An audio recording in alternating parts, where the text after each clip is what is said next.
प्रकाशक में नाम कर्मोदय जन्य की जो अवस्था होती है उस पर हमारी बात प्रारंभ हुई।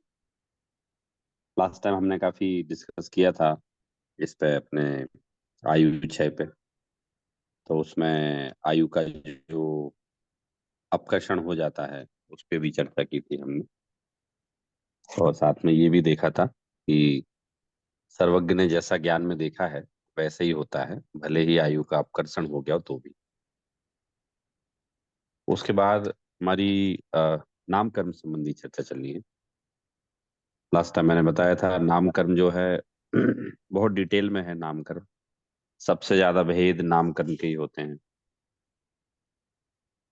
क्योंकि नामकर्म का जो अधिकार क्षेत्र है वो बहुत बड़ा है। वो बहुत सारी चीजों को कवर करता है। तो पढ़ते हैं हम लोग। सौरभ जी, एक आ, एक प्रश्न है मुझे। हाँ आई जी, हैव अ बताइए question please. From last time. जैसे हमने डिस्कस किया था वो वेदनीय कर्म से जैसे वो अकाल मृत्यु होती है, हाँ हाँ अनटाइमली हाँ डेथ हाँ हाँ ड्यू हाँ। टू वेदनीय कर्म। तो ऐसा अब ऐसे भी कहा जा सकता है ना उसमें कि वेदनीय कर्म भी मृत्यु मृत्यु का कारण बन सकता है अल्टीमेटली डायरेक्टली। आखिरी में तो जब प्रोसेस यही होता है कि वो आयुष कर्म खत्म हो जाता है, वो एक क्षण में खत्म हो या फिर अपने टाइम पे खत्म हो तभी होता है। परंतु वेदनीय कर्म से भी ये शुरुआत हो सकती है, ये मरण होने की प्रक्रिया की। हाँ, हो सकती है, क्योंकि मरण में कोई ना कोई चीज तो कारण होगा ना। हाँ तो हो सकता है, वो क्यों नहीं हो सकता। हाँ हाँ। ओके हाँ। हाँ। तो देखिए, अभी नामकर्म जो है, नामकर्म सबसे ज्यादा कवर करता है क्षेत्र को। सदैव हमारे मन में बहुत सारे प्रश्न उठा करते हैं कि why in this world there are some people, they are beautiful and handsome, and the voice of some people is good, and those there are some people that are not having so good voice. There are some people they are not good in nature, but they are famous. Why it's happening? So there are lots of things which namkarma covers. तो पढ़ते हैं हम लोग। नामकर्म पढ़ेंगे। जीवास condition due to rise of namkarma, and I think it is the ending of our second unit. चलिए पढ़ते हैं। कुंदन जी, आप ही पढ़िए। हाँ sir. Further, due to rise of Nam Karma, Jeev attains human body, etc., different forms of existence, and accordingly, he is found in that state of existence. There, the different kinds of thrusts, mobile beings, tower, immobile beings are born, and there the soul holds jati, class of one sense beings, etc. It should be known that there exists cause and effect relationship between the rise of jati nam karma and sayopsham of mati gnanavarne karma. The soul acquires the jati class of embodied form in accordance with his sayopsham. And the अब देखिए। हाँ, इसके बाद पढ़ते हैं आगे। देखिए, नाम कर्मोदय जन्म अवस्था की बात हो रही है। तो हमारा पूरा जो शरीर बना हुआ है वो पूरा शरीर नाम कर्म को चित्रकार की भांति कहा जाता है। तो जैसे there is one painter who depicts a painting, and each and every parts of that painting is only made by that painter, just like a body just has been made by naam karm. So what the eyes, our nose, our ears, our the body, by our fingers, hands, each and everything, the cry the it naam karm covers the formation of each parts of our body. यहाँ कह रहे हैं, for the due to rise of नाम कर्म जीव attains human body. नाम कर्म से ये जीव मनुष्य आदि गतियों को प्राप्त करता है। मतलब त्रियंच में जाएगा, कोई कोई देव में जाएगा, और जिस गति में जाएगा वैसा फिर उसको उसका शरीर बनेगा। अब उसका शरीर वैसा बना तो उसका शरीर में कैसे क्या होगा इसका डिसीजन नामकर्म लेता है।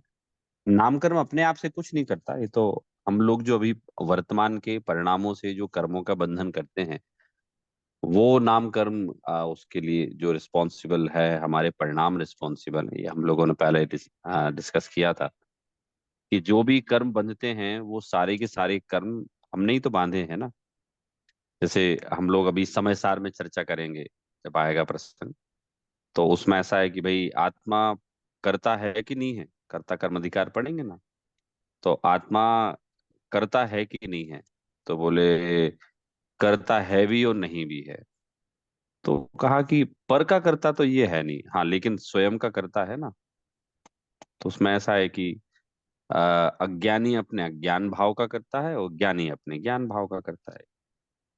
तो ऐसे ही शुभ नाम कर्म हो या अशुभ नाम कर्म हो, वो नाम कर्म जो है वो हमारे परिणामों के द्वारा ही बनता है। And the fact is very famous.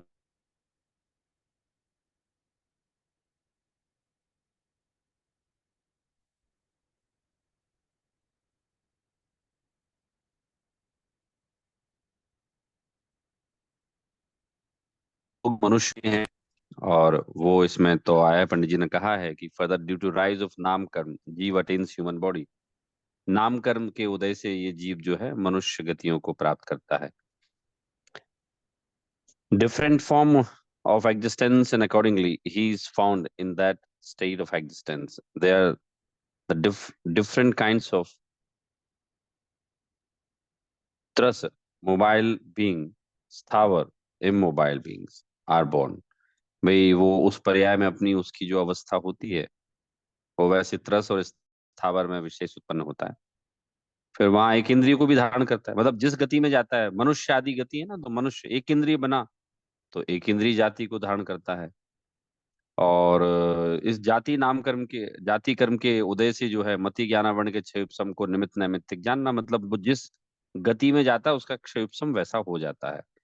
मनुष्य में आएगा तो वैसा ज्ञान होगा, त्रियंच में जाएगा तो वैसा ज्ञान होगा, नरक में जाएगा तो वैसा ज्ञान होगा। तो शरीर का जैसा, हमारी आत्मा तो कॉमन है, लेकिन जैसा शरीर का फॉर्मेशन होता है उस हिसाब से हमारी आत्मा का ज्ञान प्रकट होता है। तो शरीर का जो फॉर्मेशन है वो नाम कर्म के कारण से होता है। It should be known that there the karma and Chayupsam of Mati Gyanavarn and Shol acquire the jati classes of embodied form in accordance with this Chayupsam.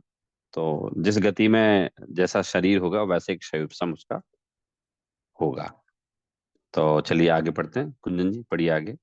And the association of bodies.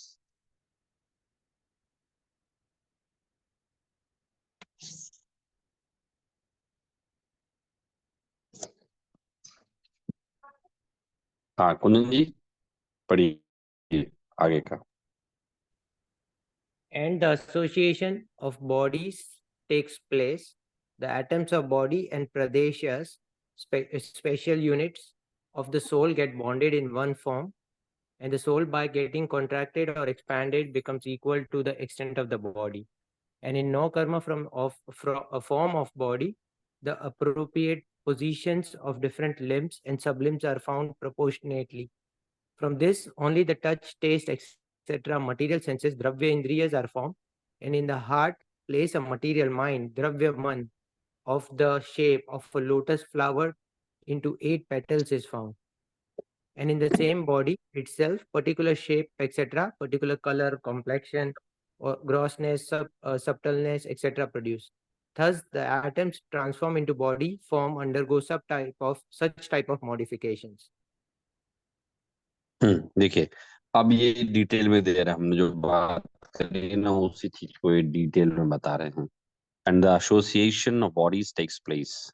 The atoms of body in the pradesh of the soul get bonded in one form, and the soul, by getting contracted or expanded, become equal to the extent or different limbs and sublimbs are found proportionately. अब यहाँ कह रहे हैं कि साहब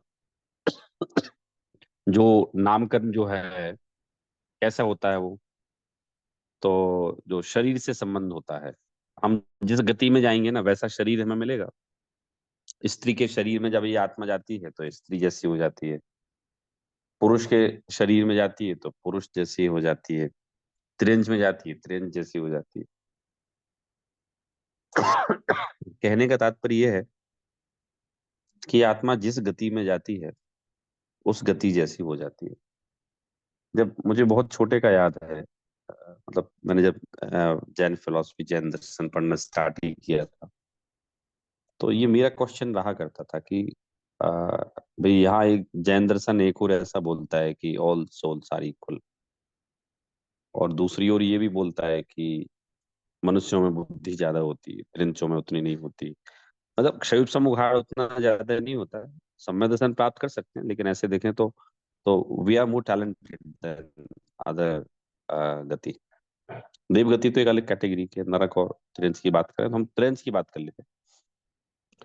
फिर बाद में ये समझ में आया कि हमारी आत्मा जिस शरीर में जाती है ना वैसा हो जाता है। अभी जैसे इसमें एक छठा अधिकार है, छठवां अधिकार, हाँ, छठवें अधिकार में व्यंतर आदि की चर्चा की।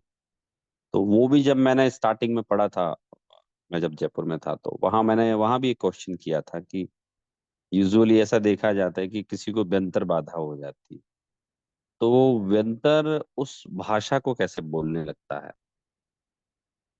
तो बताया कि भाई वो जिस शरीर में जाता है व्यंतर, जिस शरीर में को कब्जे में लेता है, तो उस शरीर की भाषा उसको आ जाती है, ऐसा उनका निमित्त नैमित्तिक संबंध है। इसी तरह से आप ये मानिए कि प्रकृति में नामकरण के द्वारा जो शरीर हैं फिक्स हैं।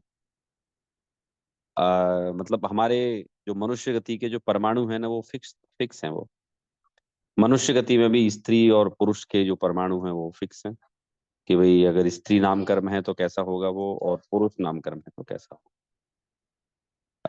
जैसे ग्रंथों में कहा जाता है भाई स्त्रियों में मन में मायाचारी अधिक होती है, तो वो आप अगर ऐसे डीपली देखेंगे ना तो कोई वो स्त्रियां कोई बुरी नहीं होती हैं। वो एक सहज उस पर्याय की चंचलता वैसी है। वो आप उसे कुछ भी नाम दें, आप मायाचारी नाम दें, चंचलता नाम दें। पुरुष पर्याय थोड़ा सा स्वाभाविक रूप से थोड़ी कठोर कही जाती है। So it is considered that कि पुरुष जो है वो रोते नहीं है, थोड़े कठोर होते हैं। दुख नहीं होता ऐसा नहीं है, बस उस पर्याय में नहीं रोते हैं, ज्यादा पुरुष नहीं रोते हैं। दुख होता है लेकिन उनको, तो इस पर्याय में ऐसा ही है कि पुरुष पर्याय का ऐसा ही है, स्त्री पर्याय का ऐसा ही है, त्रियंश का ऐसा है, एक इंद्रिय का वैसा ही है। इससे आत्मा की शक्तियों में कोई कमी नहीं पड़ती। ये तो बस जिस शरीर में जाता है वहां वैसा हो जाता है। तो यहाँ लिखा कि अनेक अनेक अनेक प्रकार के शरीरों से इसका बंधन होता है। तो एक शब्द है ना, and the association of bodies takes place. भाई इस कर्म से क्या होता है, नाम कर्म से भाई शरीर के साथ संबंध होता है। तो हम जो कर्म पढ़ रहे हैं इसमें हमें एक बात ये समझ में आ गई कि हमें ऐसा लगता है कि हम कुछ बदल सकते हैं। बाकी हमारे तो जीवन का एक एक डिपार्टमेंट बटा हुआ है ना, अलग अलग कर्म की व्यवस्था है। So there's a general concept that there's a supreme power who's driving all these things, and he's taking decision whether when we will die and what type of body we will have, and the name and fame, etc. is only dependent on that supreme power. It is generally notion among us. लेकिन जिनागम जो अकर्तावाद की बात करता है, तो वो कर्मों की डिटेल में छुपी हुई है कि यहाँ ये कहा जा रहा है कि there is no supreme power who is responsible for all these things. There is only one reason, there is a one power, there is a one system, automize system, which is called कर्म अवस्था। तो जो कर्म की जो व्यवस्था है ना, वो ही व्यवस्था एक्चुअल में हमारी सारी चीज का डिसीजन लेती है। एंड वो कर्म किसी ने हमें जबरदस्ती बांधे नहीं है, हम अपने परिणामों से हमने उन कर्मों को बांधा है। तो जो एसोसिएशन होता है शरीर के साथ, और उसके बाद जो शरीर के परमाणु हैं वो आत्मा के एक एक प्रदेश से बंधन होता है उसका। मतलब हम जैसे देखते हैं ना कि हमारे सेंसेस तो प्रॉपर काम करते हैं, पैरालाइज का हटा दें अपन, लेकिन हमारे सेंसेस तो बराबर काम करते हैं पूरे। तो कोई जहां जहां हमारी आत्मा के प्रदेश हैं वहां हमें कोई हल्का सा भी छूता है तो हमें उसका स्पर्श हमें जो है ना वो फील होने लगता है। हमारे जो बाल है ना, बाल, तो बाल की जड़ में तो वो प्रदेश हैं, लेकिन बाल जड़ से बाहर जब निकलता है तो उसके बाल के अग्रभाग में आत्मा के प्रदेश नहीं है। तो हमारा जो जो बाल है ना, वो नरिश होते हैं, सर के बाल, वो हमारी जड़ से होते हैं। इसलिए जब हम बाल खींचते हैं तो जड़ में दर्द होता है हमें, ना कि उसको जो ऊपर का भाग है उसको होता है। तो एक एक प्रदेश पर जो शरीर है ना, वो एक मेक है, आत्मा से एक मेक है। ऐसा नहीं है कि थोड़ा है वो थोड़ा नहीं है, वो एक मेक है आत्मा के प्रदेशों से। उदाहरण भी है, जैसे कि जिस तरह से आटा और नमक एक मेक मिले हुए हैं, so you can not bifurcate, या अलग अलग हैं। आटे नमक के प्रदेश समझ लो एक हो गए, वो हैं अलग अलग, तथापि वो ऐसे लग रहा है कि एक हो गए। ऐसे ही आत्मा के प्रदेश जो हैं, या शरीर के प्रदेश आत्मा के साथ गुथे हुए हैं। इसीलिए आ, हम शरीर में थोड़ा सा भी कुछ होता है और हमें पता चलता है कि क्योंकि आत्मा के प्रदेश वहां है ना। तो इसमें the atoms of the body in the प्रदेश of the soul get bonded in one form, and soul by getting contracted and expanded. तो भाई जो संकोच विस्तार होकर शरीर के प्रमाण आत्मा रहता है। संकोच विस्तार का समझ लेते हैं हम लोग कि आत्मा का आकार कौन सा है, कौन सा आकार माना जाए। चींटी का आकार माने कि हाथी का आकार माने, तो आत्मा में एक गुण होता है।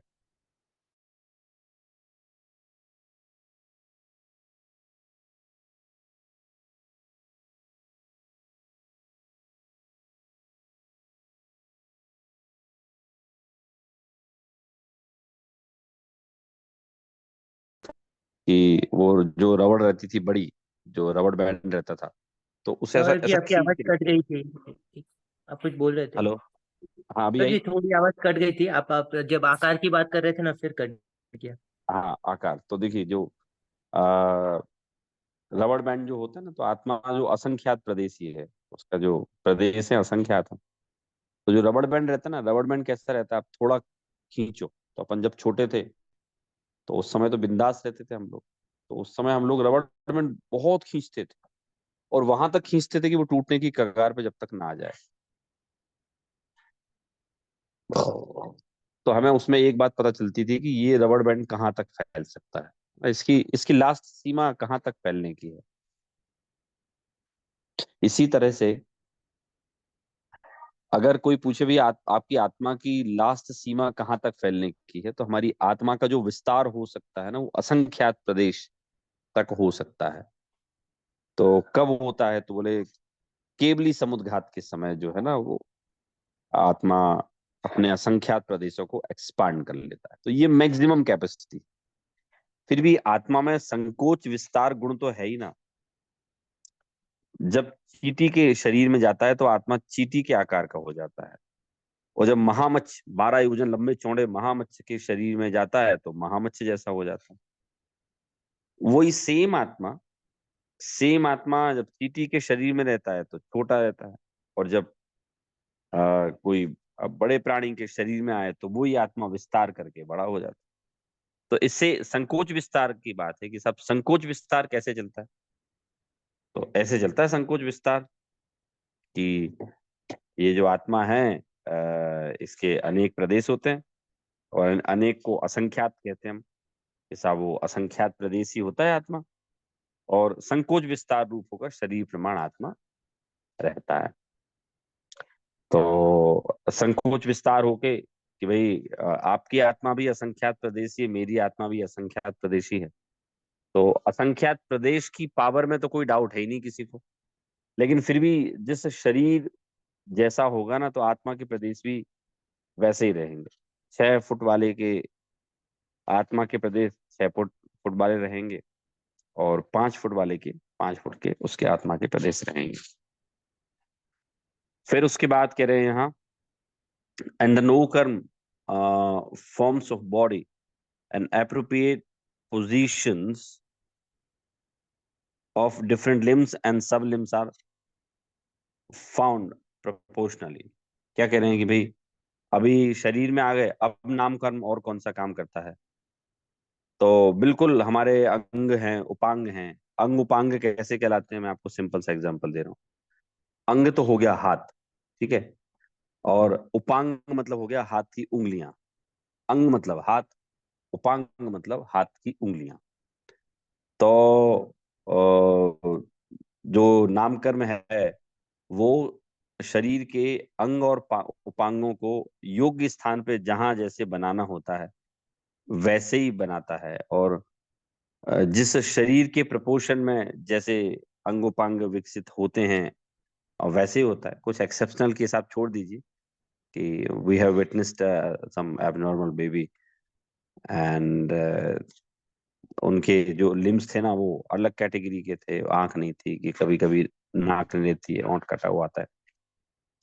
तो यहाँ कह रहे हैं कि जो नौकर्म है वो शरीर के अंगोपांग के योग्य जो प्रमाण स्थान होते हैं, मतलब जहाँ उसकी फिट जगह है, वो वही नामकर्म के उदय से उस शरीर में वैसा ही होता है।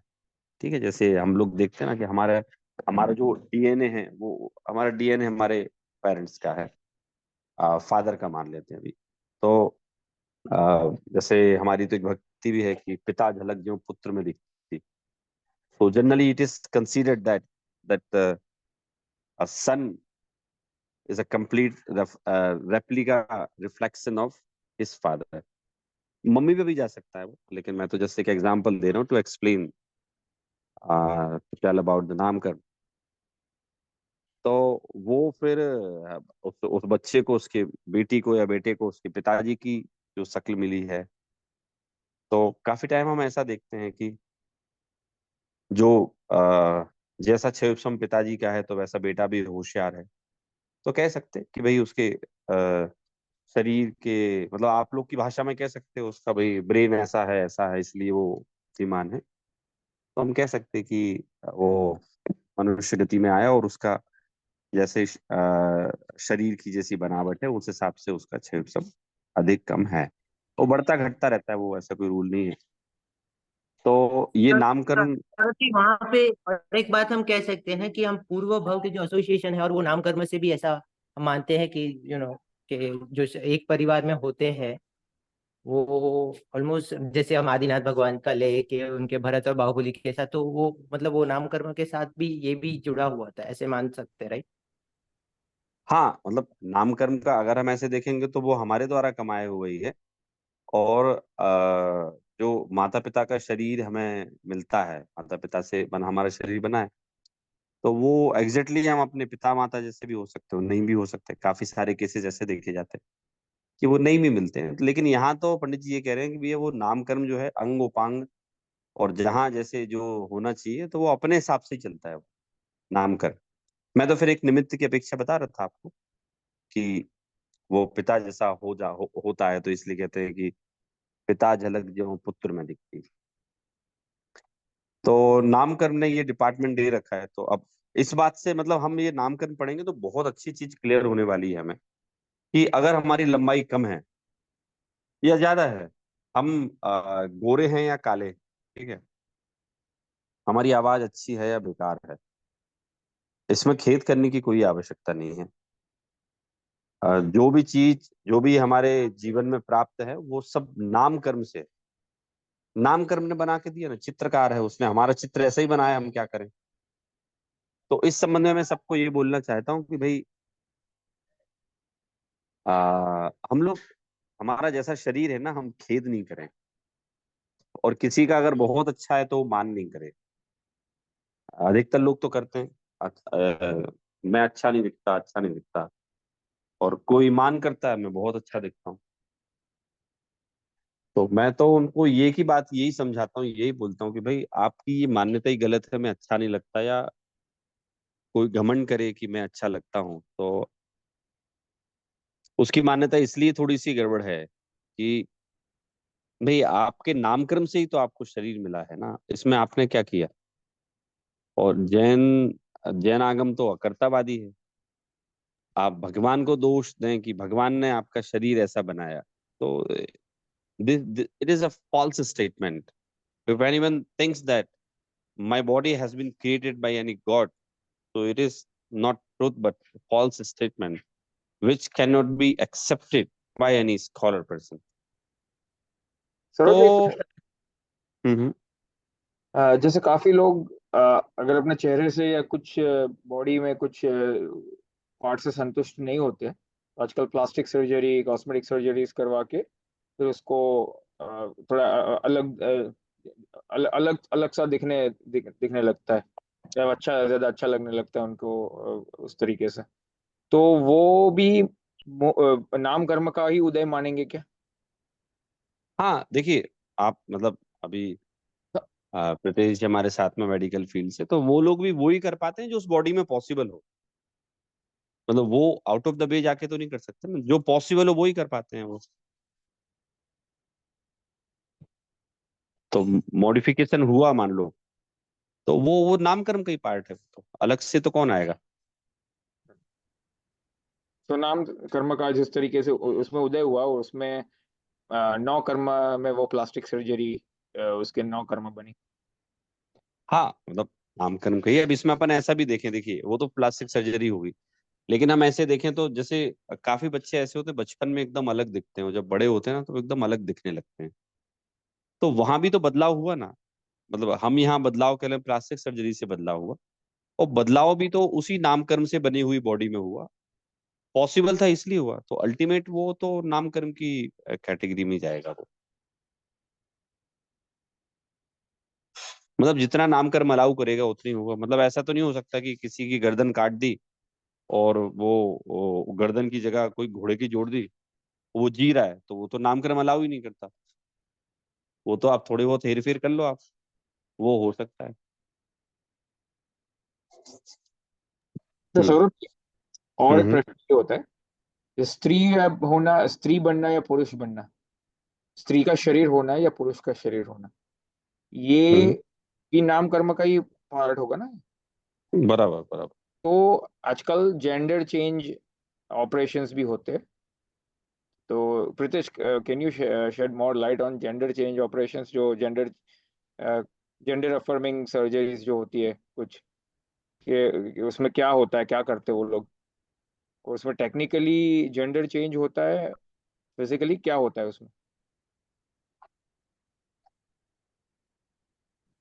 They operate and take hormones and everything to sound, seem, look like more men to women, women to men.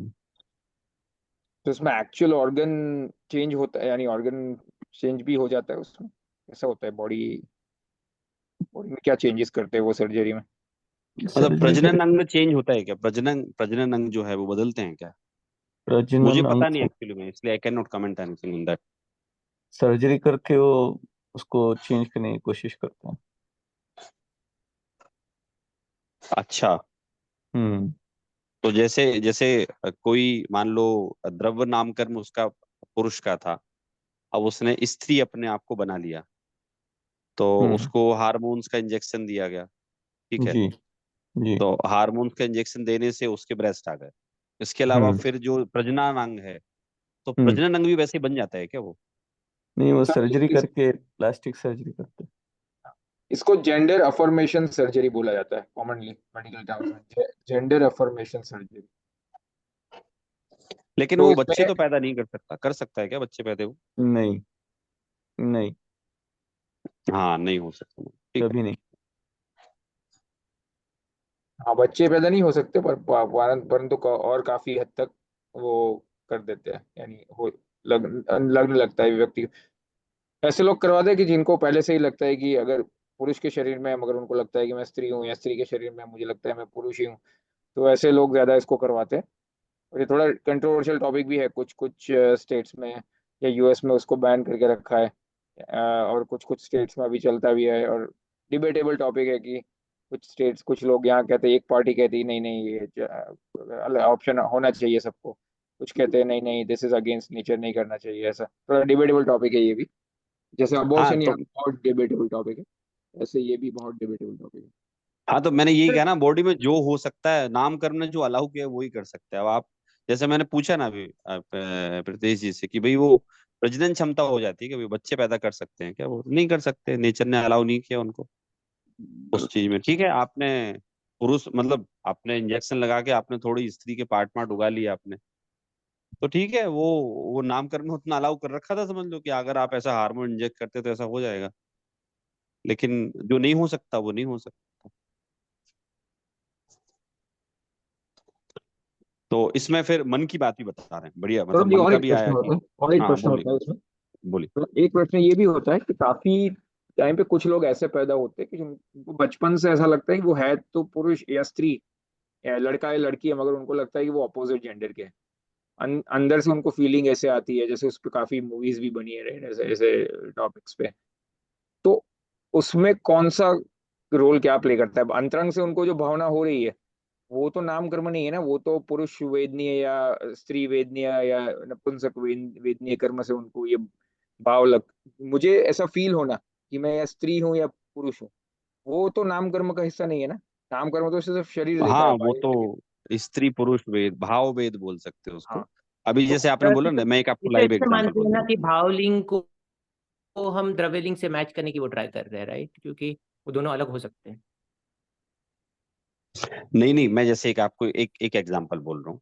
तो जैसे कि एक एग्जांपल ऐसा है कि एक लड़के लड़की थे, तो जो मेडिकल स्टूडेंट थे दोनों, ठीक है, तो दोनों में कॉलेज में पढ़ते थे, अपने जैनी थे, राग हुआ अच्छा। तो दोनों ने अपने म्यूचुअल अंडरस्टैंडिंग से कि भाई अपन रहेंगे साथ में, शादी करेंगे, अपन शादी कर ली, परिवार वाले बहुत खुश थे। 5 साल तक एकदम नॉर्मल जो हस्बैंड वाइफ की लाइफ चलती है ना, बिल्कुल चली वैसी। अब वो 5 साल बाद एकदम से वो जो मेल मेंबर था ना, उसका बिहेवियर चेंज होने लगा। तो वाइफ को समझ ही नहीं आया कि बिहेवियर चेंज क्यों हो रहा है। तो इनके जो गृहस्थी के संबंध थे वो थोड़े थोड़े इकट्ठे होने लगे। पता लगाया भाई 1 साल हो गया, 1.5 साल हो गया। तो पूछा भाई ऐसा क्या भाई, हमने शादी की थी, हमने लव मैरिज की थी, 5 साल हमारी गृहस्थी अच्छी चली ना, क्या हो क्या रहा है, प्रॉब्लम कहाँ है। तो उसने फिर ओपनली डिस्क्लोज किया कि मैं गे हो गया हूँ। अरे भाई कैसे ऐसे? बोले तुमने जब मेरे से शादी की, राग किया, तब तो नहीं, तब नहीं था मैं।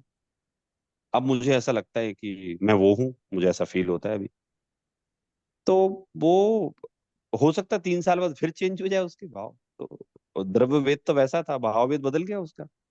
अब वो चूंकि देखो अपन लोगों को तो वैसा कोई अनुभव है नहीं, मतलब अनुभव मतलब हमारे तो भाव आज तक वैसे हुए नहीं। अब जिनके होते हैं पता नहीं उनको कैसे तो होते हैं, क्या प्रभु जी, होते हैं। जो आपने द्रव्य वेद बोला, द्रव्य वेद यानी वो तो नाम कर्म ही होगा ना? द्रव्य ये वेद द्रव्य ऐसा। वेद तो नाम कर्म होंगे ना अपना, जैसे हाँ। हमारा जो पुरुष आकार है वो द्रव्य हाँ। वेद हो गया। अच्छा, इसमें दो शब्द आते हैं यहाँ अमेरिका में, दो शब्द चलते हैं। एक तो होता है जेंडर आइडेंटिटी, और दूसरा हम्म। होता है सेक्सुअल इंक्लिनेशन। हाँ हाँ, बराबर है। तो जेंडर आइडेंटिटी यानी वो पर्सन अपने लिए क्या सोचता है, मैं स्त्री हूँ या पुरुष हूँ, क्या मानता है अपने आप को। यानी वो यहाँ पे काफी स्टेट्स में फॉर्म में भी ऐसा लिखना होता है, कुछ कुछ जगह पे, कि आप अपने आप को क्या कहलाना पसंद करेंगे, ही मतलब या द्रव्य शी। वेद से क्या है, भाव वेद क्या मानते हैं आप हाँ, अपने। ही और शी आप क्या कहलाना पसंद करें, आप कैसे एड्रेस करवाना पसंद करेंगे अपने आप को, वो आप लिख सकते हैं। अगर कुछ कोई कोई कुछ लोग लिखते भी है कि अगर वो प्रेफर करते हैं to be addressed as she, अगर वो लड़का भी दिखते हैं मगर वो प्रेफर्स, तो लोग उनको ऐसे एड्रेस करते हैं, तो जेंडर आइडेंटिटी हो गया। दूसरा सेक्सुअल इंक्लिनेशन, की उनका सेक्सुअल इंक्लिनेशन क्या है, पुरुष के प्रति है, सेम सेम सेक्स के ओरिएंटेड है या सेक्स के ओरिएंटेड है। तो ये जो दोनों, ये अलग अलग फीलिंग है मुझे, क्या मैं अपने आप को मानता हूँ स्त्री या पुरुष, या फिर मुझे किसके साथ अट्रैक्शन है, वो दोनों अलग अलग फीलिंग्स हैं। तो ये दोनों पुरुष वेद नपुंसक, पुरुष वेद और स्त्री वेद से होती है, या फिर ये कोई? हाँ देखिए देखिए, बाह में हमारा शरीर बना, तो वो तो हमारा नामकर्म ने बनाया वो है। तो जैसे नाम कि कर्म हुआ। अब हम लोग जिस गति में आए, हम लोग मनुष्य गति में पुरुष हुए, तो पुरुष जो नाम ने हमारा शरीर कैसा बनाया, पुरुष बनाया, जो जो पुरुष के अंग होते हैं वैसे बनाया। अब जनरली तो क्या देखा जाता है, हमारी आत्मा जिस शरीर में जाती है ना, उसको वैसे भाव आते हैं। अपन जनरल बात करते हैं, हम लोग हाँ। पुरुष हैं, है ना, जो स्त्रियां हैं वो स्त्रियां हैं। तो पुरुष के शरीर में जब आत्मा आती है, तो इसका जो वेद होता है, भाव वेद होता है। तो भाव वेद में से स्त्री से रमण करने का भाव होता है, ठीक है। ये तो एक जनरल जो कॉमन चलता है। सेम स्त्री शरीर में जब आत्मा जाता है तो उसको पुरुष से रमण करने का मन करता है। ये तो नॉर्मल, सब कुछ नॉर्मल चल रहा है। अब एबनॉर्मल केस में वो हो सकता है उसे उसे पुरुष को पुरुष से और स्त्री को स्त्री से रमण करने का भाव आने लगे कि साहब हम तो इनके साथ कंफर्टेबल है, हम तो। अब वो हो सकता है, लेकिन द्रव्यवेद तो वो ही रहेगा ना। तो द्रव्यवेद से भाववेद का जो जनरलाइज है वो तो वैसा ही है, लेकिन एक्सेप्शन भी हो सकते हैं जो अपन देखते भी हैं, भारत मगर में भी सरोज, चलता मेरा है, मेरा वहां भी प्रश्न चलता अलग है। मेरा प्रश्न ऐसा है कि ये जो डिस्टिंक्ट फीलिंग है, एक तो मैं अपने आप को स्त्रीय मानता हूँ या पुरुष मानता हूँ, वो एक फीलिंग, और दूसरी फीलिंग हुई मुझे किसके साथ रमण करने की इच्छा है, वो, ये दोनों ये स्त्री वेद और पुरुष वेद से होती है। है। हाँ बिल्कुल बिल्कुल। तो ये दोनों टाइप रमण की करने, फीलिंग नहीं, मगर एक मैं वही एक तो बोल रहा था, एक बदलता फीलिंग है। रहता है, वेद बदल गया ना। नहीं नहीं, एक फीलिंग जैसे एग्जांपल है, जैसे एग्जांपल लेता हूँ, एक फीलिंग में, एक एग्जांपल में ऐसा हो सकता है कि एक स्त्री अपने आप को स्त्री ही मानती है, मगर उसको हम्म। दूसरी स्त्री के साथ रमण करने की इच्छा है, तो वो सेम सेक्स। नहीं, लेकिन वो भाव भेद बदल गया ना। देखो अब मतलब अपन अगर वेद वेद की परिभाषा पढ़ें तो वेद की परिभाषा क्या आती है कि स्त्री वेद किसे कहते हैं। तो स्त्री वेद उससे कहते हैं जिस वेद के उदय में पुरुष से रमण करने की उसे इच्छा हो, वो स्त्री वेद कहलाता है। तो नहीं, द्रव्य अब वेद जो तो नहीं बदला। नहीं, अब जो फीलिंग है, उसको उसको फीलिंग यही है कि महिला ही हूँ, मैं स्त्री हूँ, ऐसी फीलिंग है उसके अंदर। तो वो फीलिंग कौन से कर्म के हिसाब से उसकी जो आइडेंटिटी बन रही है उसकी अपने आप के प्रति, वो अपने आप को महिला ही मानती है और महिला की हाँ तरह ही एक्ट करती है। सिर्फ एक ये जो रमण करने की इच्छा है, वही उसमें उसका अट्रैक्शन वहां पे है दूसरी स्त्री के साथ, परंतु अपने आप को वो पुरुष नहीं मानती है। जैसे कुछ कुछ बच्चे तो होते हैं ना, उनको लगता ही है कि नहीं, मैं लड़का हूं, तो वो लड़के जैसे ही बिहेव करते हैं, या फिर लड़का होता है तो उसको लड़की जैसे ही सब कुछ करना अच्छा लगता है। यहाँ पे ऐसा नहीं हुआ है। तो ये अलग अलग फीलिंग है, एक तो है कि मैं अपने आप को क्या मानती हूँ, समझती हूँ, अपने आप को क्या मानता हूँ, समझता हूँ, और दूसरी है मुझे किसके साथ रमण करना है। तो ये दोनों। हाँ, तो स्त्रीत्व उसको स्वीकार है। स्त्रीत्व मतलब कि भाई स्त्री का शरीर उसको स्वीकार है, स्त्री का नामकरण में जो फॉर्मेशन दी वो स्वीकार है उसको। लेकिन वेद जो उसको है, तो वो वेद तो अपोजिट ही हो गया ना, उसके उस मगर पर्याय और के सारे अपोजिट जो हो गया भाव वेद। है ना, ज्यादातर जो भी भाव है, जैसे स्त्रियों को कुछ कुछ चीजें पसंद होती है बचपन से, थोड़ा तैयार होना, कुछ कुछ चीजें अलग ही होती है बच्चे लड़कों से, उनकी उनको कुछ हाँ इंक्लिनेशन होती अलग है, ही सौ होते हैं। परसेंट उस तो पर्याय में होती है। तो वो सब तो उसका वैसा ही है, सिर्फ ये चीज में उसका अट्रैक्शन और सेम दूसरी स्त्री की ओर है। तो कहना क्या चाहता हूँ कि कुछ किस्से ऐसे होते हैं जिसमें उस उनको अंदर से ऐसा लगता है कि नहीं नहीं, मैं अपोजिट जेंडर वाला ही हूँ, और ऐसा है। तो हाँ अगर तो उस वो स्त्री को ऐसा लगता है कि मैं पुरुष हूँ, अंदर से ऐसा लगता है, तो वो और उसको ऐसा हो सकता है कि उस पुरुष लगता है, उसकी वजह से वो दूसरी स्त्री के साथ अट्रैक्टेड है। तो वहां पे अपोजिट हो गया कि उसको दूसरे के साथ रमण करने की इच्छा नहीं है, मगर उसको अंतरंग से ऐसा लग रहा है कि मैं पुरुष हूँ, मैं स्त्री नहीं हूँ। नहीं तो नहीं, ये देखिए कौन से ये कर्म को बोले? वेद का उदय जो होता है, वेद का उदय तो प्रेरित जी बहुत क्लियर है। वेद का तो कहलाता ही यही है, रमण का भाव। जो वेद का भाव है वो तो रमण का ही भाव होता है ना। वो स्त्री मानती है। अच्छा, इसमें बदलाव भी हो सकता है। जैसे रमण की बात आती है ना, तो वो कहते हैं नहीं, मैं साहब स्त्री हूं तो मैं पुरुष के साथ रमण नहीं कर सकती, मैं तो स्त्री के साथ ही रमण कर सकती हूँ, वहीं कंफर्टेबल हूं मैं। मतलब वो मुझे भाव भी ऐसे आते हैं कि मैं स्त्री के साथ रमण करूं, तो वो समझ लो कि वो उस समय बदल गए। अच्छा, कोई कोई लोग जो ट्विन मैन होते हैं, मतलब वो दोनों से रमण कर सकते हैं। अभी आप लोगों ने भी केस स्टडी पढ़ी होगी, थोड़ी बहुत मैं भी पढ़ता हूँ। वो पुरुष के साथ भी कंफर्टेबल होते हैं, स्त्री मतलब कोई स्त्री है तो पुरुष के साथ भी कंफर्टेबल है, वो स्त्री के साथ भी कंफर्टेबल है। तो वो समझ लो वेद बदलता रहता है, या उनका नपुंसक वेद का उदय हो गया कि नपुंसक को दोनों के साथ रमण करने की इच्छा होती है और दोनों के साथ ही कंफर्टेबल रहते हैं वो। तो बदल सकता है। अपन तो नामकरण ने जो सर जी शरीर सर दिया जी है तो।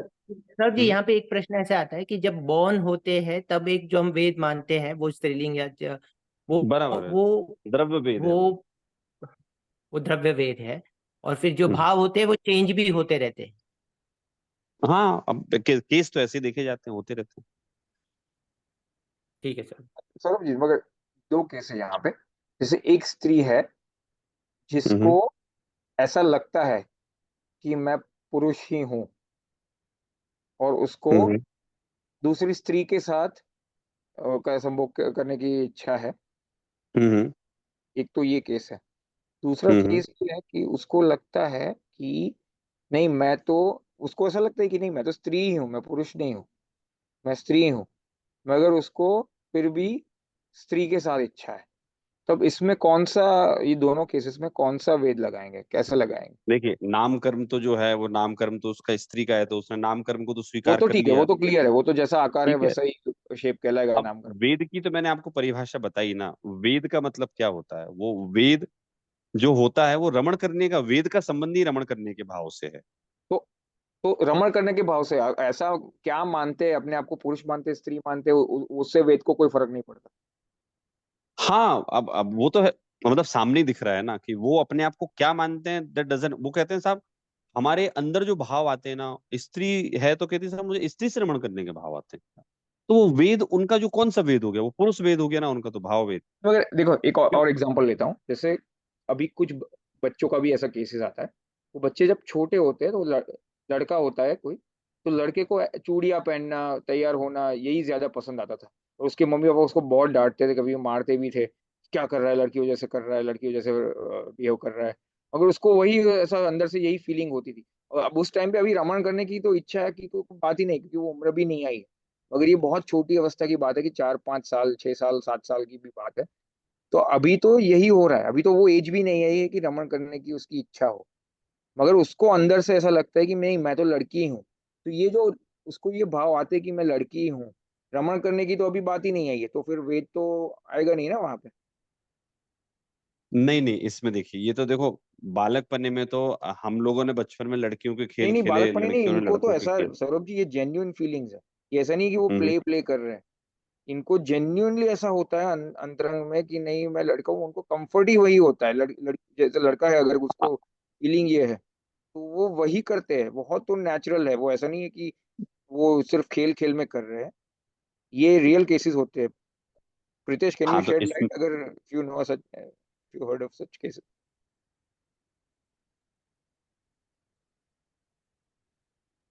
जी, इसी से ये ट्रांसजेंडर का इशू इसी से तो बनता है बचपन से ही,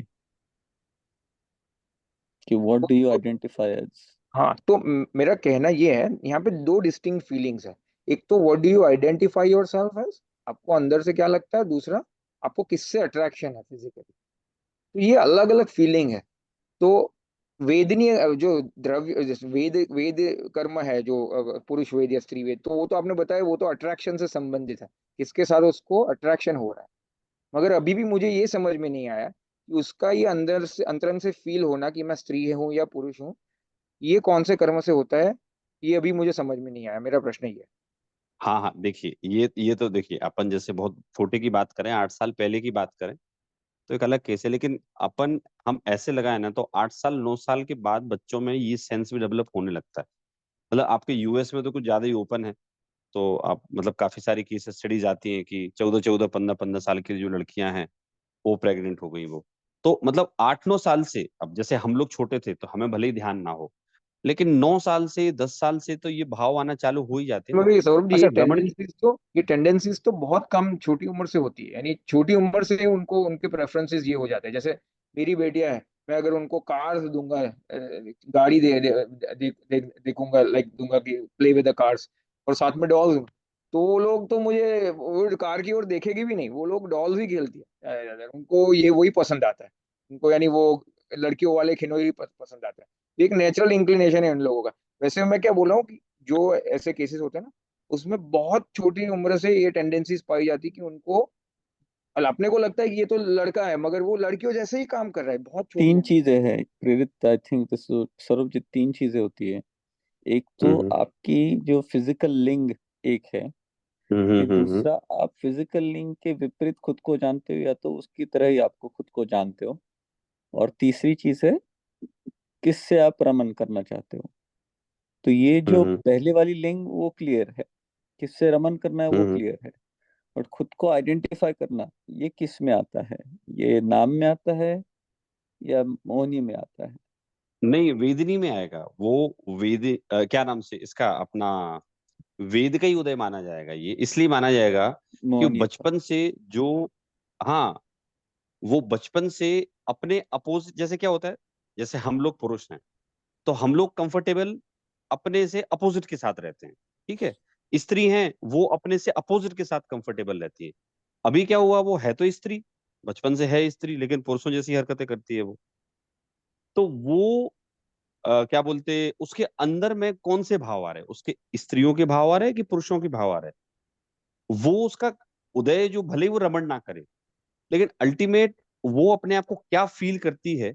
तो फील करती का मतलब तो यही हुआ ना कि भाई वो आगे जाके उस चीज को आगे नहीं नहीं सर, बढ़ाएगी। अभी ऐसा नहीं है। ये फीलिंग करना और अट्रैक्शन होना ये बहुत डिस्टिंक्ट फीलिंग है। जैसे एग्जांपल देता हूँ मैं कि ये लड़की जो ये जो लड़का है अपने आप को लड़की मान रहा है। मान लो कि उसको बड़ा हुआ और उसको नेचुरली अपने आप को लड़का मानता है, तो उसको अपोजिट जेंडर यानी लड़की से ही वो है। तो उसको नेचुरल उसका जो इंक्लिनेशन है, राइट। अब मान लो कि वो उसका वो जेंडर इंक्लिनेशन चेंज होता है। इंक्लिनेशन यानी उसको किसके साथ रमण करना है ये चेंज होता है। फिर भी वो अपने आप को मानेगी तो स्त्री ही। सिर्फ अब रमण किसके साथ करना है वही इच्छा चेंज हुई। तो ये ऐसे केसेस हुए कि वहाँ जेंडर इंक्लिनेशन और जेंडर आइडेंटिटी ये दोनों अलग अलग हो जाते हैं। ये डिस्टिंक्टली गवर्न करते हैं, और गवर्न हो भी सकते हैं और होता भी है ऐसा। हाँ मेरे क्योंकि देखिए, इसे द- मुझे समझ में मे- नहीं आ रहा है। वही तो बोल रहे हैं, भावलिंग उसका अलग है और द्रव्यलिंग अलग है। द्रव्यलिंग से वो स्त्री है, लेकिन वो उसको भाव पुरुष मान रही है, तो उसमें क्या ऐसे हो ही सकता है ना? ऐसा होता भी है। वो तो होता ही है। हम समझने का ये ट्राई करें, जैसे प्रीतेश ने बताया ना, तीन चीजें हैं। एक तो स्त्री या पुरुष का शरीर है, वो तो समझ में आ गया कि वो तो नाम कर्म के हिसाब से होता है। दूसरा होता है किसके साथ रमण करने की इच्छा है, वो तो सौरभ जी ने बता दिया कि वो तो वेद, जो पुरुष वेद या स्त्री वेद की जैसी है, वो उसके हिसाब से रहता है। अब तीसरी चीज है अपने आप को क्या मानना, स्त्री मानना या पुरुष मानना। और सिर्फ स्त्री मानने से या पुरुष मानने से उसको एक स्पेसिफिक टाइप का अट्रैक्शन हो, वो जरूरी नहीं है। वो अपने आप को कुछ भी मान सकती है, मगर अट्रैक्शन किसी के भी साथ हो सकता है इंडिपेंडेंटली। हाँ तो वो द्रव्य वेद में ले लेंगे ना, पर नाम कर्म का जो द्रव्य वेद है ना, वो द्रव्य वेद को स्वीकार कर रही है, मेरा द्रव्य वेद स्त्री है या पुरुष है, वो नहीं, द्रव्य मगर वेद ये को तो स्वीकार भाव कर के रहा है। साथ संबंधित है ना। नाम कर्म तो सिर्फ फिजिकल एस्पेक्ट्स डिफाइन करता है। यहाँ पे तो उसको फीलिंग आ रही है, उसको भाव ऐसे बन रहा है कि मैं स्त्री हूँ या पुरुष हूँ। तो तो ये देखिए तो दो ही भाव के चीजें हैं, साथ या तो संबंधित आप है। द्रव्य में डालें या भाव में, तीसरा तो कोई कंडीशन है नहीं। वो अगर मुझे हम ऐसा लग अगर रहा है उसको कि माइन्यूट, ये मोहनीय कर्म में शायद जाएगा। ऐसा मुझे लग रहा है शायद। उसको क्या फीलिंग आना है अपने आप के लिए, अब आइडेंटिफाई करना है। मोहिनी कर्म में ले सकते हैं भाई, मोहिनी कर्म में मतलब सारी चीजें मोहिनी कर्म में जाती हैं, क्योंकि मोहिनी कर्मों का राजा है। लेकिन अगर हम वेद की बात करें ना, तो अगर कोई स्त्री स्त्री के साथ कंफर्टेबल है, तो उसका भाव वेद का जो उदय है ना, वो तो उसका पुरुष का हो गया, भाव वेद का उदय। तो तो चलो ये केस है जो मैं एग्जांपल देता हूँ कि ये छोटी बच्चे का केस है जो अपने आप को लड़की मानता है। अपने आप को लड़की हम्म। मानता है, मगर अ, फिर भी वो दूसरे पुरुष के साथ ही कंफर्टेबल है रमण करने के लिए। तो आप इसमें कौन सा वेद लगाएंगे?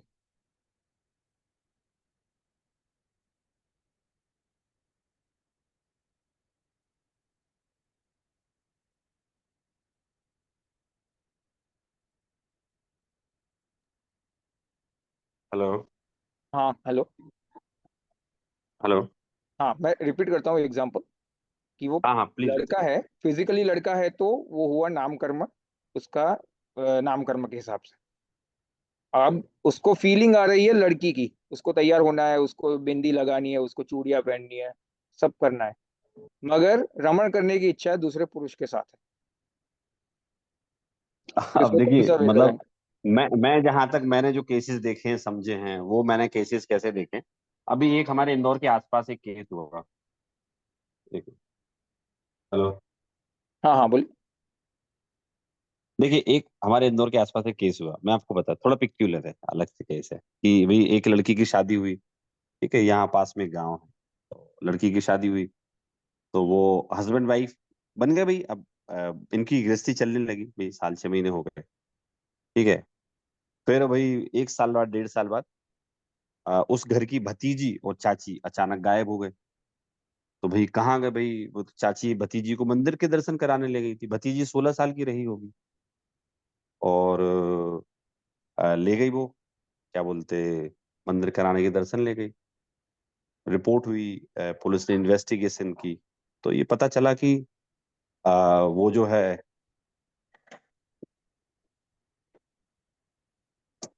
दे are in a hotel and that woman she is considering herself as man, और उसने वैसा पूरा ड्रेसअप कर लिया, और दैट गर्ल उसको बोला कि भाई यू आर माई वाइफ। अब उसमें उससे फिर इन्वेस्टिगेशन हुआ फर्दर, मतलब मैंने जो केस पढ़ा वो बता रहा हूँ। तो उससे इन्वेस्टिगेशन हुआ तो भैया फिर तुम्हें भी ऐसे भाव अगर आते थे, तो बोले ठीक है, वो मैंने भाई परिवार के दबाव में शादी कर ली थी, लेकिन मैं तो अपने आप को लड़का ही, मतलब मुझे रमण करने के जो भाव आते थे वो तो मुझे लड़कियों से ही आते थे, उसने बताया। तो मैं जहां तक 2 3 4 केस पढ़े, बहुत डिटेल में तो मैं भी नहीं गया, वो मुझे यही समझ में आया कि उनके अंतरंग भले वो व्यक्त ना करें, लेकिन उनको जो अंदर में भाव वेद का जो उदय होता है ना, वो स्त्री को पुरुष का होता है और पुरुष को स्त्री का होता है, इसलिए वो फिजिकल अपोजिट नहीं जाने की जगह सेम जेंडर में कंफर्टेबल हो जाते हैं।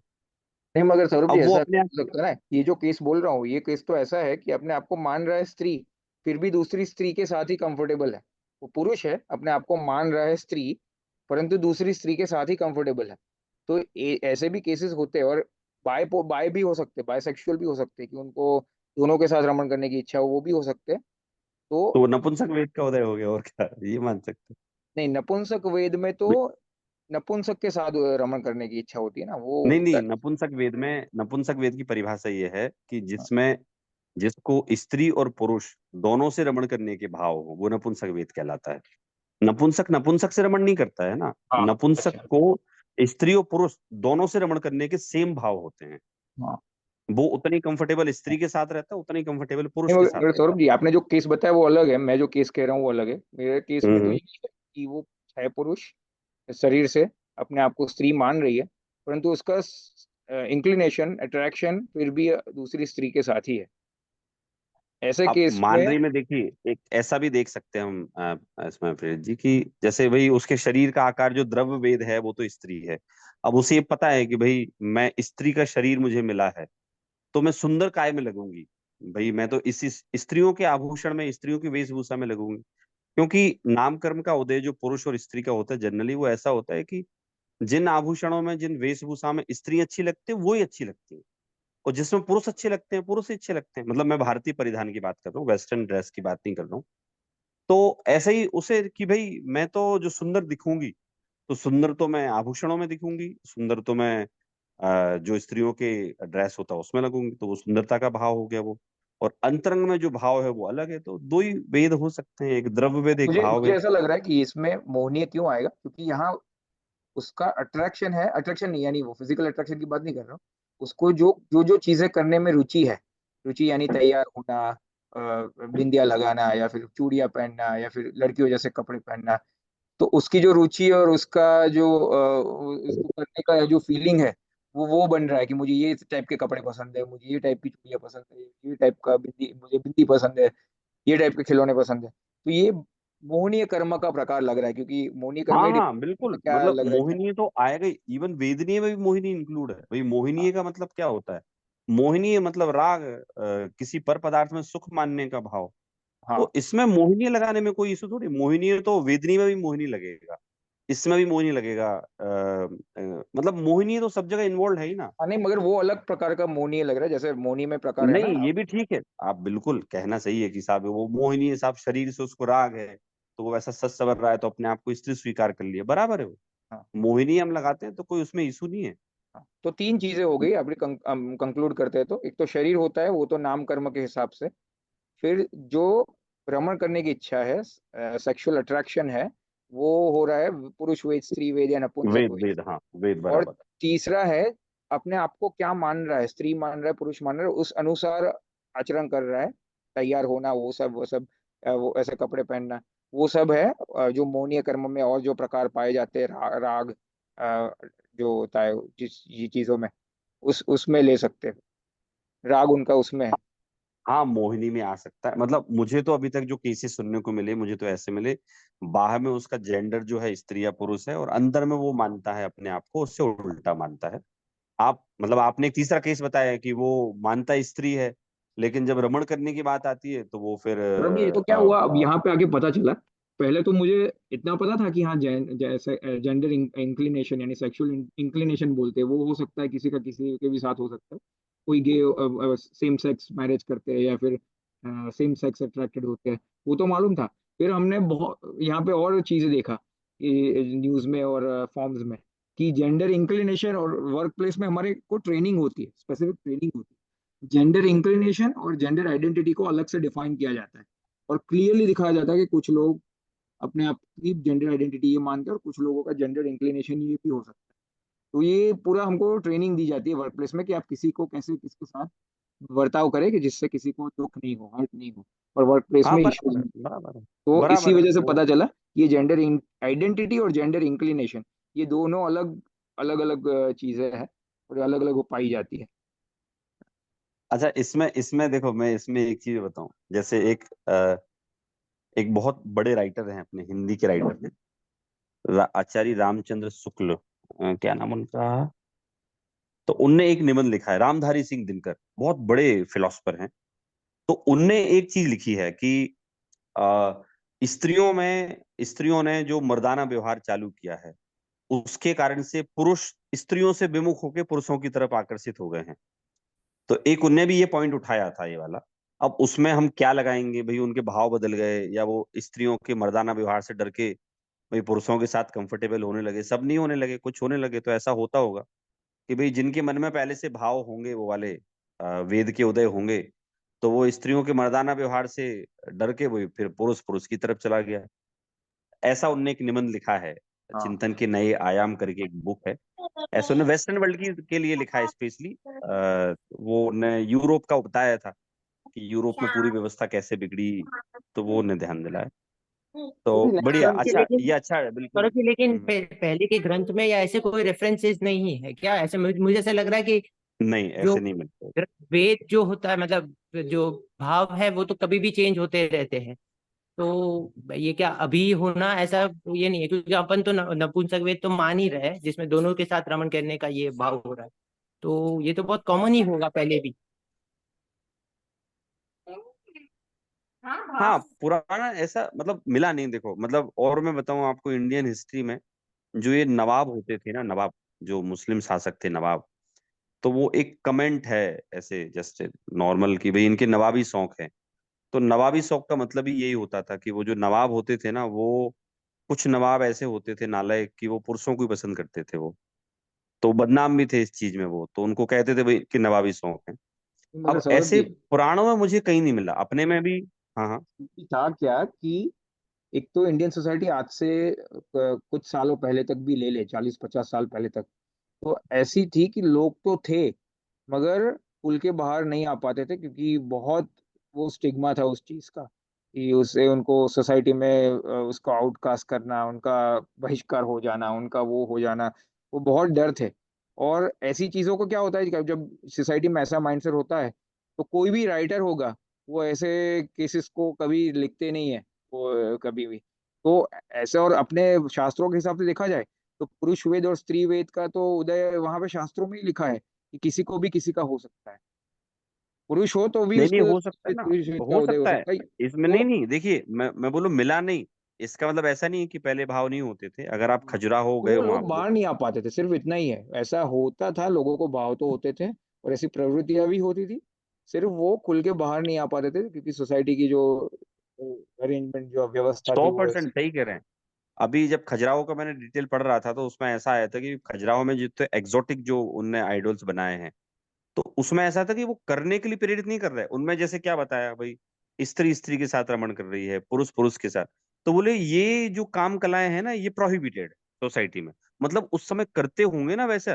तो फिर वो जो उनके मुनि बादशाह थे, उनको विचार आया कि भैया ये बताओ लोगों को कि भैया ये सब लोग ना करें, नहीं, ये मगर वो सामाजिक रूप से सौरभ जी, ये तो स्वीकार कैसा नहीं है। भद्दा सा तरीका है ना कि जो चीज को प्रोहिबिट करना है या फिर डिस्करेज करना है उसको ही उसको पब्लिक दिखा में दो। डिस्प्ले कर रहा है। तो ये तो लॉजिक मुझे बिल्कुल समझ में नहीं आ रहा है कि कोई ऐसा करेगा। नहीं, मैं पहले नहीं मान मतलब वो सकता। उनकी सोच थी, वो हाँ, सोच थी उनकी। और क्या बोलते, उस समय मीडियम ही यही रहा होगा नहीं, कि मुझे भी लग रहा है मन। ऐसी सोच नहीं रही होगी। अगर ऐसे ऐसे कोई प्रमाण है कि इसी सोच के साथ उन्होंने ये एग्जोटिक पिक्चर्स नहीं रखे। देखिए, फिलोसफीज का तो अजम्पशन है, उनके मन की बात तो हाँ सर्वज्ञ वही जानते होंगे, अजम्पशन लगाया वो तो वही केवल मैं एक। वही बोल रहा हूँ कि ये जो असम्पशन लगा है वो बिल्कुल तर्क संगत नहीं लग रहा है मुझे, जिसने भी लगा है ठीक कि जो ठीक है, चीज को नहीं आप। हमें नहीं लग रहा है तो हम अपने व्यू के लिए फ्री हैं, जिसने दिया वो अपने व्यू के लिए फ्री हुआ वो। हाँ हाँ हाँ, यानी हम तो डिसएग्री कर रहे हैं कि जैसे मैं मेरे बच्चों को कुछ सिखाना नहीं चाहता, तो मैं वो चीज जगह जो गंदी गंदी पिक्चर है अगर मैं दिखाना नहीं चाहता तो मैं एक्सपोज क्यों करूंगा कि ऐसा ऐसा 100%, सौ देखो तो साथ परसेंट में। बिल्कुल वैसे ही है, यहाँ मतलब पे तो उस समय पब्लिक उनकी। डिस्प्ले हो रहा है। अब मगर हमें ऐसा मालूम ही है, नहीं उनके यहाँ क्या माहौल था उस समय, हमें मालूम ही नहीं अब कि क्या माहौल था। मुझे लग रहा है कि एंशियंट इंडियन सोसाइटी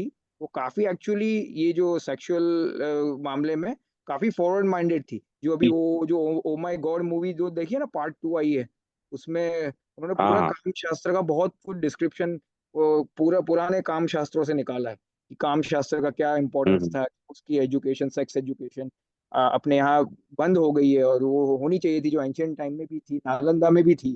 तो ये सब चीजें थोड़ी हम्म। नेक्स्ट टाइम डिस्कस करते हैं। मुझे सेम सेक्स और इसके बारे में भी और प्रश्न है कुछ, तो नेक्स्ट टाइम करेंगे चर्चा। नहीं बढ़िया, अच्छा बढ़िया है, मतलब ये तो जो फिलोसफी बताई, देखो मैं तो एक तो मुझे ये जैन ग्रंथ में अभी तक मुझे प्रमाण नहीं मिले, आपको भी नहीं मिले होंगे, लेकिन ये होता है तो होता है भाई उसमें, और हम देख भी रहे हैं और हो भी रहा है ये, तो सौरभ स्त्री जी वेद है ना, पुरुष वो एक वेद। तो प्रमाण है शिखंडी का, जो एग्जांपल आता है शिखंडी अपने यहाँ, वो महाभारत में शिखंडी करके एक कैरेक्टर था ना। शिखंडी, शिखंडी महाभारत में भी वो नपुंसक बताया, अब मुझे हरिवंश पुराण में पढ़ना पड़ेगा कि नपुंसक शिखंडी अपने बताया यहाँ गया, क्या माना नपुंसक गया। नहीं बताया उसको, सिर्फ महाभारत शरीर में उसका नपुंसक अलग बताया। था मगर उसकी आइडेंटिटी अलग थी, ऐसा आता है। मुझे तो ऐसा, मैंने पढ़ा नहीं नहीं आप लोग देखना महाभारत में, देखना उसको ऐसे ही बताया है। देखेंगे ऐसा नपुंसक। वो हरिवंश पुराण देख लेंगे। हाँ हरिवंश पुराण में मिल जाएगा वो, उसमें देखना पड़ेगा। मुझे ध्यान भी नहीं है एक्चुअली, मैंने पढ़ा तो है लेकिन ध्यान नहीं है मुझे। तो करते हैं, बढ़िया अच्छी चर्चा हुई और नामकरण से संबंधित ही चर्चा है। इसको अपन आगे बढ़ाएंगे अगली बार, अभी समय हो गया, करते हैं निर्माण स्तुति। निज निधि निज में बताई, यह यह अनंत उपकार है इसके लिए जिन वाणी माँ को वंदना शत बार है, वंदना शत बार है। जय जिनेन्द्र। जय जय सभी को। थैंक यू सौरभ जय जी। जिनेन्द्र। जय जिनेन्द्र।